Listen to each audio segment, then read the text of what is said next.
ఈరోజు తెలుగుదేశం పార్టీ శాసనసభ పక్ష నాయకుడిగా శ్రీ నారా చంద్రబాబు నాయుడు గారిని ఏకగ్రీవంగా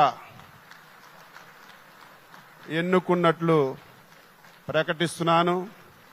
మీరందరూ కూడా మీ యొక్క హర్ష ఆమోదాన్ని తెలియజేసి తెలుగుదేశం శాసనసభ్యులందరూ నిల్చొని ఒకసారి మీరు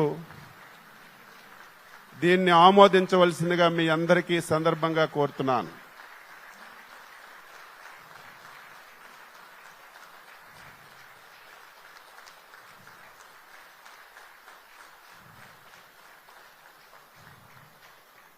ఈరోజు తెలుగుదేశం పార్టీ శాసనసభ పక్ష నాయకుడిగా శ్రీ నారా చంద్రబాబు నాయుడు గారిని ఏకగ్రీవంగా ఎన్నుకున్నట్లు ప్రకటిస్తున్నాను. మీరందరూ కూడా మీ యొక్క హర్ష ఆమోదాన్ని తెలియజేసి తెలుగుదేశం శాసనసభ్యులందరూ నిల్చొని ఒకసారి మీరు దీన్ని ఆమోదించవలసిందిగా మీ అందరికీ సందర్భంగా కోరుతున్నాను.